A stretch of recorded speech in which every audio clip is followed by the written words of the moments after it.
Hey everybody, welcome to my channel. Thanks so much for joining me today.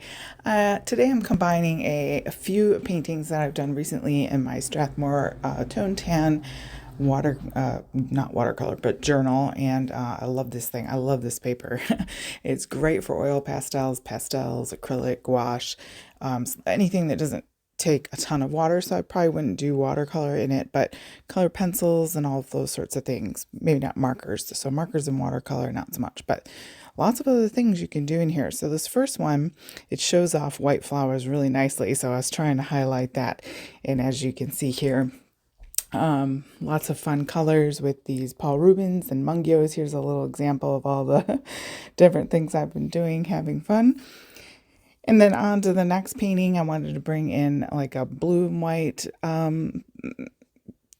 couple of flowers here together with some greenery. And I often make surface patterns from these, and you can find digital papers in my shop using my artwork.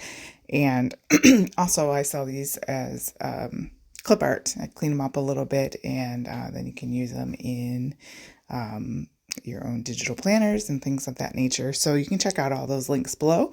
And if you would, hitting a thumbs up would be great.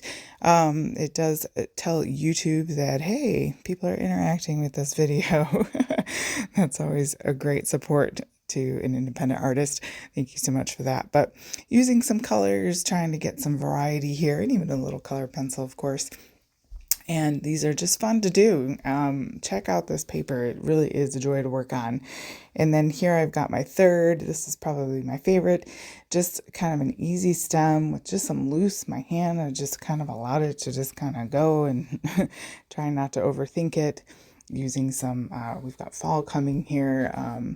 Just using some nice colors. And again, a white flower to set off that beautiful paper. And just started with the inside of my flower there with some yellows and oranges and browns, and then bringing out that sort of sprayed leaf situation. And it's nice with oil pastels because you can sort of smear the color into the other color, and it just makes it a little bit more natural with the variegation. So it's kind of a fun technique there. If you haven't tried oil pastels, I highly recommend that you do. I think you'll fall in love with them. I like the Mungio, I like the Paul Rubens, and especially the newer Paul Rubens, the Hiya. I'm not sure if I'm saying that correctly, but you can check out links below, guys. Thank you so much and have a great day.